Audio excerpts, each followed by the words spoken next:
Hello there, good people. Patricia here. And today we are talking about it is more than okay to take care of yourself first. Yes, this is a little self care reminder, and we're going to dig deep fast and bring it on home. I can't wait to hear some of your feedback on this one. Meanwhile, before we get started, please make sure to hit the thumbs up and like and subscribe so that we can share this out to others who are interested in this conversation and build up and revive this here channel. Okay.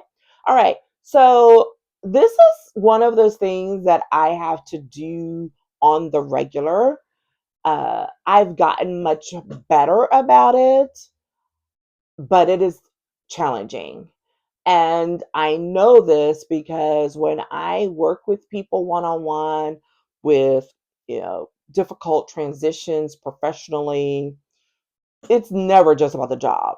There's always a personal aspect to it.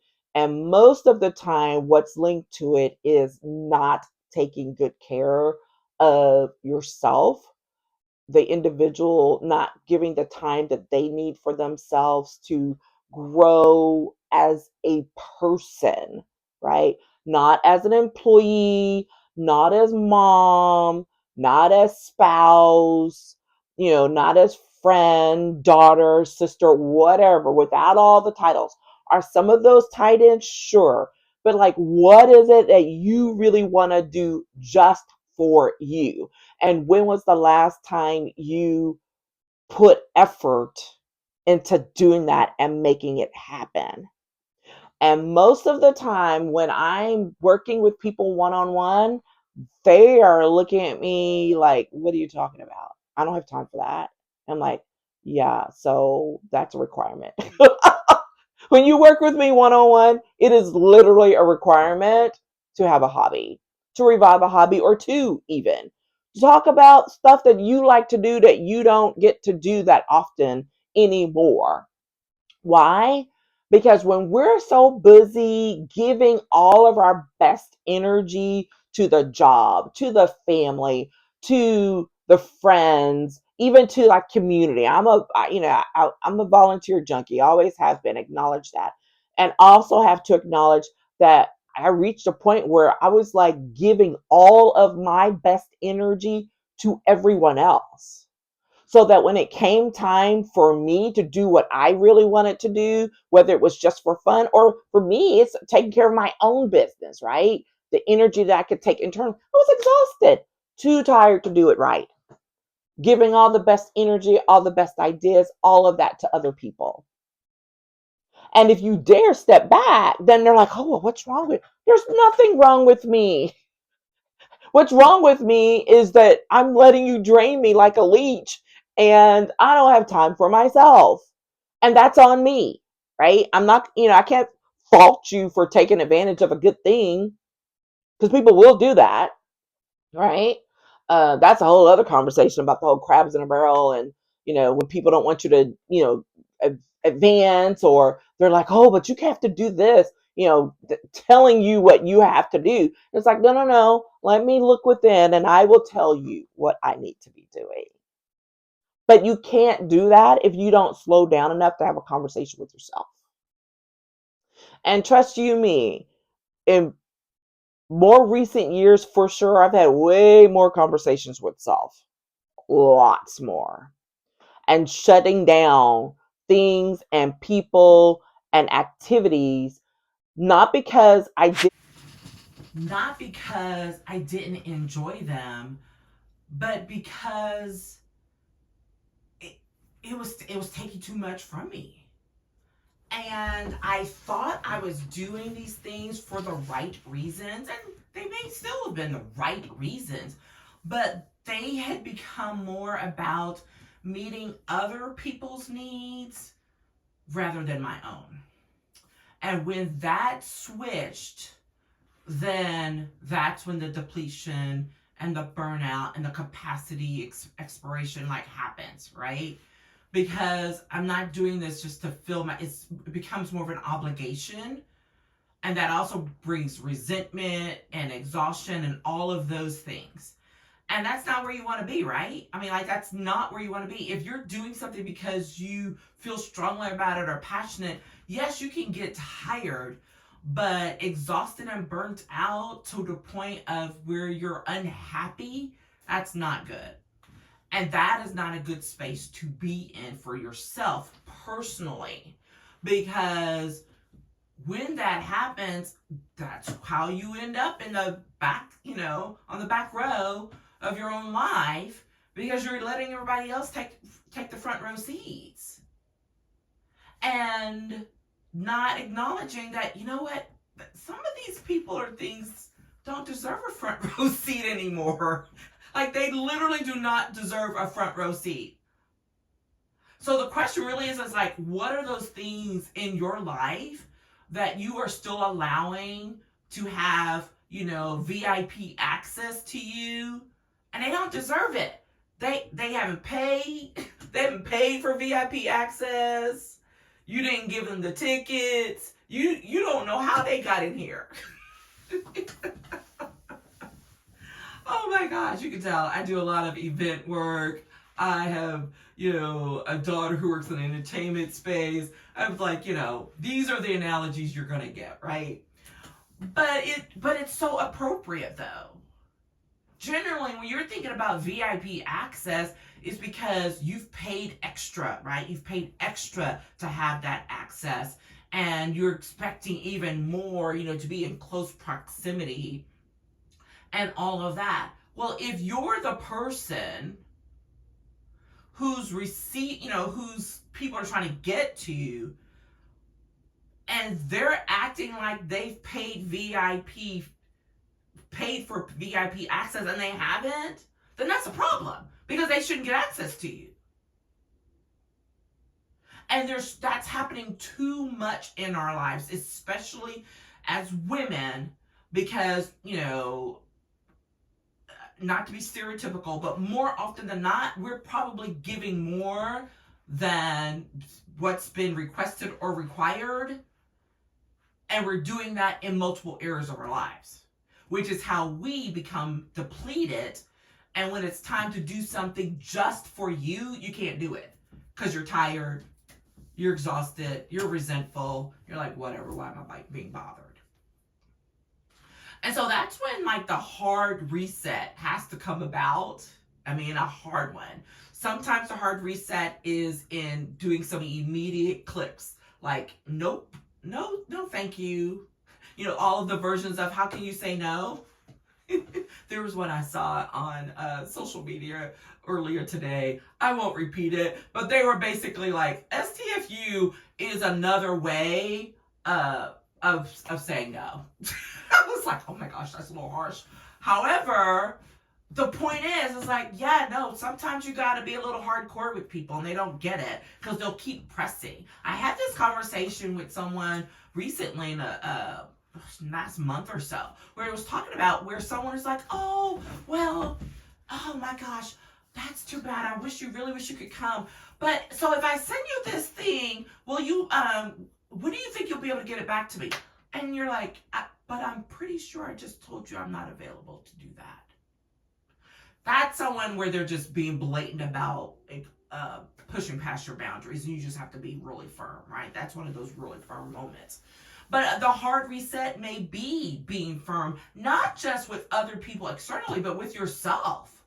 Sometimes you have to take a stern talking to with yourself to be like, what are you doing and why? And I have had that conversation multiple times over the years because I have hit that burnout mark more than once. It is not pretty, y'all. Because whether it's something, a tough transition at work or a crisis that develops in the family, like there's always going to be something. And you have to decide what's going to be your timeout. What's going to be your timeout? Not what other people want to define for you. You're going to say, I'm gonna step off over here for a second. I'll be back. Or I'm gonna pass this along to someone else. Whatever that looks like, but you have to take the time for yourself. And I know for me, it's not even like in big ways anymore. It used to be in big ways, which would shock people, because that would be when I would just all of a sudden up and tell someone, "Okay, thank you, it's been nice. I've loved you guys. I've loved serving with you guys, but I'm resigning from the board." They're like, What?" It looks sudden to them. It is not sudden, especially when I've been serving on the board for years beyond my time. "Oh, please stay." I've done that multiple times. So when I say I'm done, I'm stepping off, train someone new, call me if you need me. I'm like happy to take a call or two, but I'm not doing this regular, thing anymore. So I know I've done that in that way.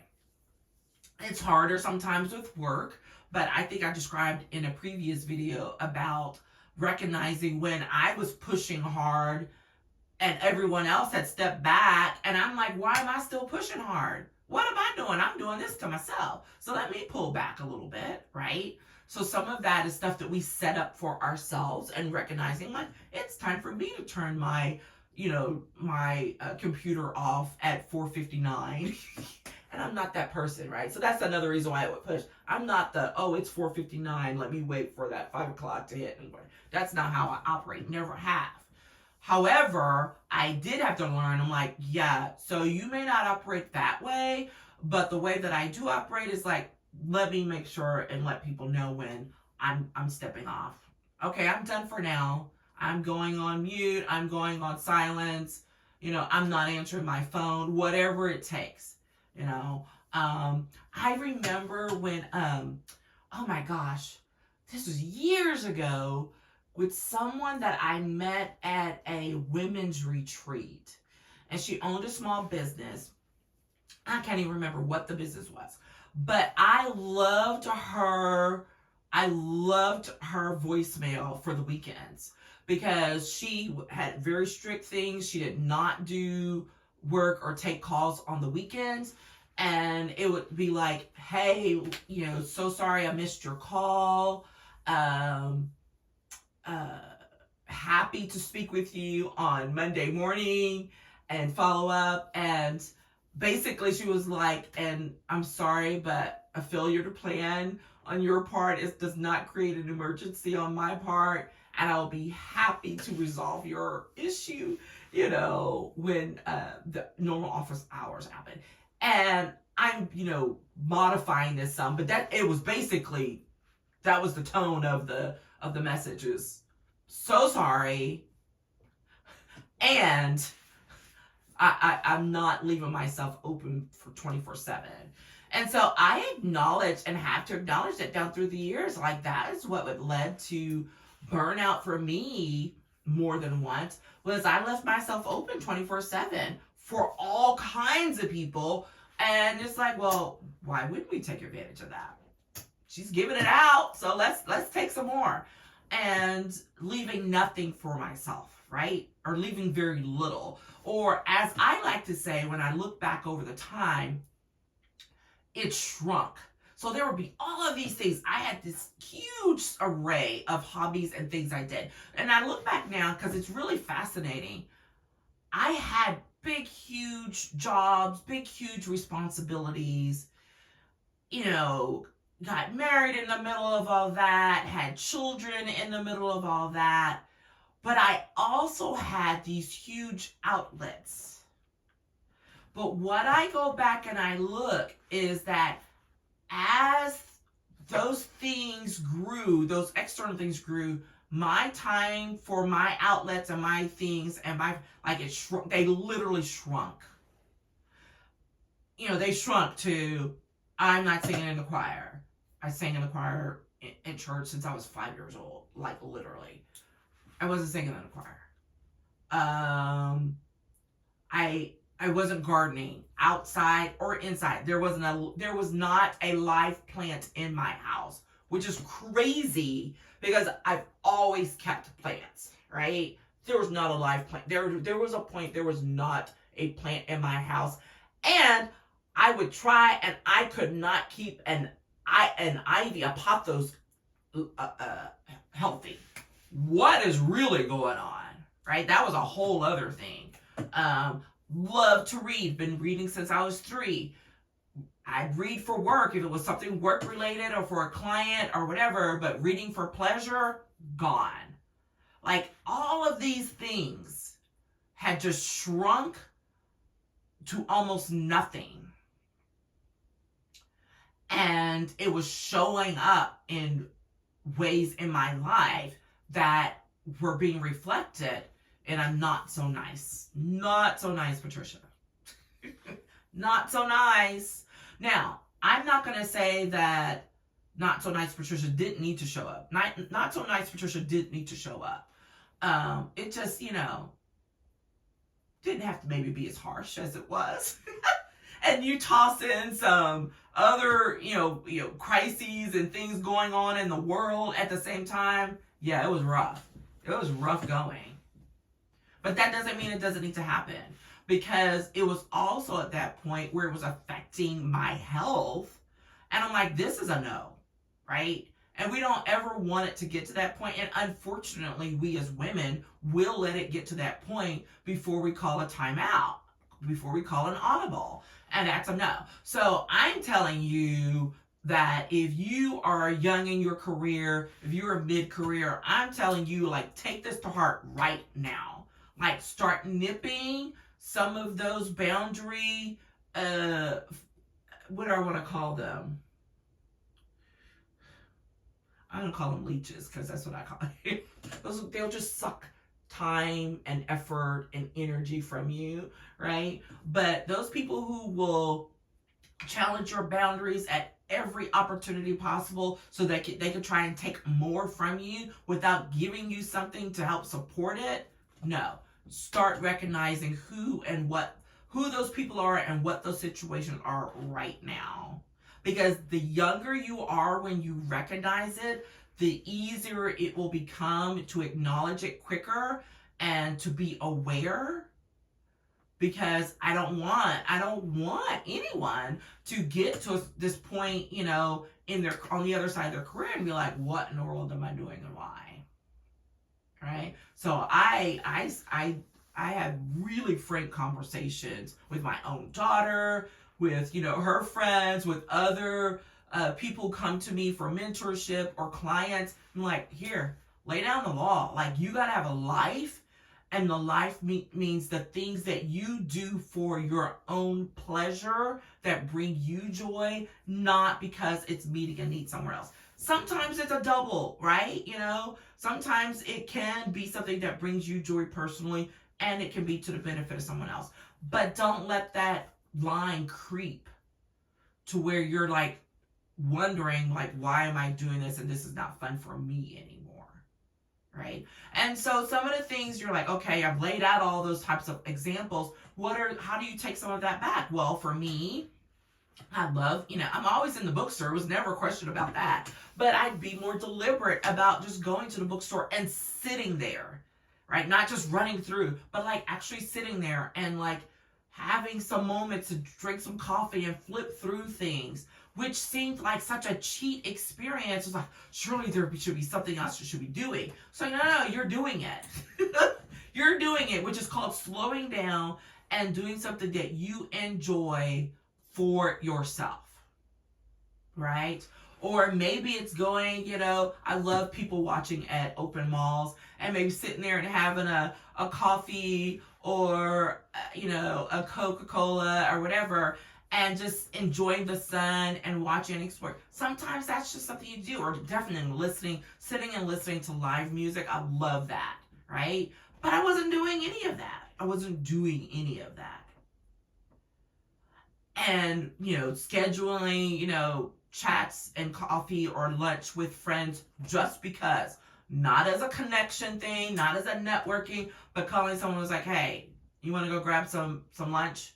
And I have those people that we can do that. And so that's great, because after, it's my reminder. I'm like, oh, we haven't chatted, we need to, it's time, and I'll just reach out and I'm like, hey, it's time for our breakfast. And that's all I have to say. And they know exactly what I mean. They're like, are we going to our usual spot or are we going someplace different? Right? Those are the things you have to create. Literally, if it means you have to schedule it on your calendar, then schedule it on your calendar. I started making more time to stop at the garden center on purpose and exploring and, maybe bringing home plants. So now I've got a lovely little collection of houseplants again that are alive and doing well. And I love the, because I'm always trying to help somebody or something. So I will get, a few plants that need a little extra love and care and rehab them. And guess what? There were a few that I tried to rehab more recently and they were not, they gave up the ghost. And guess what? I had to be okay with that because I tried. And it'll be time for me to get back outside and garden. Why does all this matter? Because this is how I can feed my own soul. And it's that whole part of, there was a saying about filling your own cup first and putting on your own ear mask first before you go trying to help other people. That's what it is. That's what self-care really looks like. It's not just, I love a good massage, I love a good retreat, whatever. I'm not knocking any of that. But I'm talking about everyday, real practical things to do that don't require you to go spend a fortune in order to say, oh, I had some self-care time today. No, I haven't had a professional manicure in years. But guess what I do know how to do? I do know how to give myself my own little foot soak. I've loved this great little, I'm like, ooh, that's lovely, right? Or to light some candles and have some quiet time for myself with jazz playing loudly in the house when no one's there, reading my book. That didn't cost me anything but time. Take your time back. That's where the real self-care starts to show up. Start taking your time back for yourself. Build your capacity, manage your energy, and just see how wonderful things can start to become again when you do that.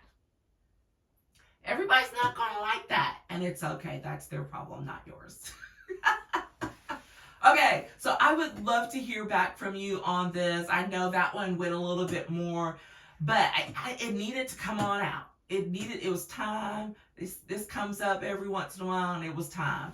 So I wanted to make sure and get that out. I'd love to hear from you. Drop comments and let me know if there's some more things, because I'm trying to think. I'm sure there's some more content that I have that I can link up to and help you along your way. Okay, so don't forget to hit like and thumbs up, subscribe to the channel, share, and we will talk with you again tomorrow. All right, take care. Bye.